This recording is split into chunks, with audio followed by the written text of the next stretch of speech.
애틀랜타 라디오 코리아 5월 18일 목요일 오늘의 한 뉴스입니다. 조 바이든 대통령과 케빈 메카시 하원 의장은 예산 협상에서 합의해 미국의 국가 디폴트는 없을 것으로 확신한다고 공언했습니다. 바이든 대통령은 일본에서 열리는 G7 정상회담에만 참석하고 호주와 파푸아뉴기니 방문을 취소한 후 일요일 귀국해 기자회견을 갖기로 결정해 예산안 협상 타결과 국가 부도 피하기를 발표할 것으로 예고되고 있습니다. 최종 합의안이 타결되면 연방 하원이 내주, 연방 상원은 늦어도 5월 31일까지 국가 부채 한도부터 올려 국가 디폴트를 피하고 2024 회계연도 연방정부 예산에 대한 협상에 돌입하게 될 것으로 예상되고 있습니다. 주요 7개국 G7 정상회의 개막 하루 전인 18일 일본 히로시마에서 미일 정상회담이 열렸습니다. 일본 외무성에 따르면 기시다 후미오 일본 총리가 회담 중 이달 7일에서 8일 한국 방문을 언급하면서 한일 관계를 더욱더 진전시켜 나갈 것이라고 말하자 조 바이든 대통령은 한일 관계 개선을 환영한다고 화답했습니다. 백악관도 바이든 대통령이 영내 안정과 번영에 기여할 한국과의 양자관계 개선을 위한 기시다 총리의 용기 있는 노력에 찬사를 보냈다고 발표했습니다. 미일 정상은 북한과 중국의 안보 도전에 대응해 긴밀히 협력한다는 방침도 확인했습니다. 영국 해리 왕자 부부와 장모가 뉴욕에서 파파라치들로부터 위험한 자동차 추격을 당했습니다. 에릭 애덤스 뉴욕시장과 외신들은 해리 왕자의 어머니 다이애나비의 비극을 소환하며 파파라치들의 도를 넘는 행동을 비난했습니다. 오늘 미 언론들에 따르면 해리 왕자 대변인은 성명을 내고 해리 왕자와 부인 메건 마클, 장모 도리아 라글랜드가 전날 밤 파파라치들이 연루된 재앙에 가까운 자동차 추격을 겪었다고 말했습니다. 대변인은 끈질긴 추격이 2시간 넘게 이어졌으며 그 과정에서 다른 운전자, 행인, 경찰관 2명과 충돌할 뻔했다고 말했습니다. 그는 파파라치들이 보도에서 달리고 빨간불에도 질주하는가 하면 운전하며 사진을 찍었다고 말했습니다. 차도가 아닌 인도 위를 질주하거나 일방 통행 도로를 역주행하는 아찔한 장면도 펼쳐졌습니다. 파파라치 자동차 추격은 해리 왕자의 어머니 다이애나비가 지난 1997년 프랑스 파리에서 사고로 세상을 떠난 이를 떠올리게 하는 민감한 이슈입니다. 그는 어머니의 죽음이 언론의 사생활 침범 탓이라며 분노를 표해왔습니다. 5년 전 뉴욕시 헬로윈을 공포에 떨게 한 극단주의 테러범에게 복수의 종신형과 징역 260년의 중형이 동시에 선고됐습니다. 뉴욕 남부 연방지방법원은 살인과 테러 등의 혐의로 기소된 우즈베키스탄 출신의 사이플로 사이포프에게 10개의 종신형과 징역 260년형을 선고했습니다.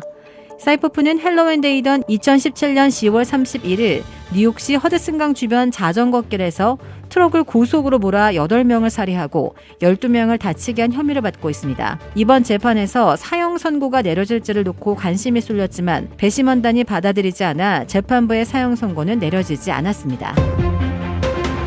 귀네 카운티 경찰 당국은 오는 메모리얼데이 연휴 기간에 앞서 공공안전 강화를 위해 이번 주말에 특별 교통 단속을 실시합니다.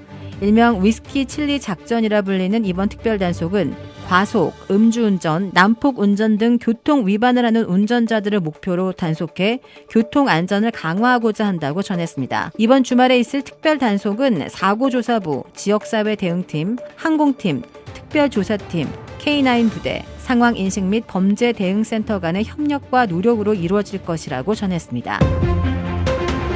5월 18일 5.18 민주화운동 43주년 기념식 열린 한국의 국립 5.18 민주묘지는 올해도 어김없이 슬픔에 잠겼습니다. 남편 또는 자식을 잃은 5월의 어머니들은 애달픈 사연이 대형 화면에 송출되자 저마다의 기억을 다시 한번 떠올리며 참았던 눈물을 쏟아냈습니다. 가족을 잃고 지낸 세월이 반평생이 가까이 흘렀지만 그리움과 슬픔은 무뎌지지 않았습니다. 소복을 입은 백발의 5월 어머니들은 기구한 사연을 간직한 서로의 손을 잡아주며 위로했습니다. 기념식장을 찾은 시민 추모객들도 빗물과 함께 흘러내리는 눈물을 훔치며 어머니들의 아픔을 함께했습니다. 바로 옆에서 이러한 모습을 지켜본 윤석열 대통령도 눈을 질끈 감거나 시종일관 애달픈 표정으로 기념식 자리를 지켰습니다. 기념식에서는 다양하고 자유롭게 의견을 나눴던 그날의 광장처럼 각계의 목소리가 표출되기도 했습니다. 불끈진 주먹을 위아래로 흔든 윤 대통령도 5월의 어머니들과 한 목소리로 님을 위한 행진곡을 부르며 영령을 추모했습니다. 50분가량 이어진 기념식이 끝나자 윤 대통령은 열사 묘역까지 참배한 뒤 자리를 떴습니다. 그룹 방탄소년단의 비와 블랙핑크의 제니로 추정되는 인물이 프랑스 파리에서 손을 잡고 다정히 걷는 모습을 찍은 영상이 온라인 공간에서 퍼지며 화제를 모으고 있습니다. 오늘 가요계에 따르면 전날 비와 제니가 파리에서 손을 잡고 걷는 모습을 목격했다고 주장하는 누리꾼의 글이 트위터 등에 올라왔습니다. 이들은 지난해에도 제주도 모초에서 함께 있는 장면을 목격했다는 주장이 나오며 열애설이 불거진 바 있습니다. HBO 드라마 더 아이돌로 첫 배우 도전에 나서는 제니는 오는 22일 프랑스 칸에서 열리는 칸 국제영화제 시사회 및 레드카펫 행사 등에 참석합니다. 이들 소속사 빅히트 뮤직과 YG 엔터테인먼트는 이에 대해 별다른 입장을 내놓지 않았습니다. 주택 구매뿐만 아니라 커머셜, 웨어하우스, 비즈니스 건물까지 부동산계의 큰손 이주환 부동산. 크레딧 카드 빚 최대 80%까지 탕감. 크레딧은 지켜드리고 빚은 줄여드리는 O3 컨설팅이 오늘의 한 뉴스를 후원합니다. 이상 애틀랜타 라디오 코리아 5월 18일 목요일 오늘의 한 뉴스의 고지선이었습니다.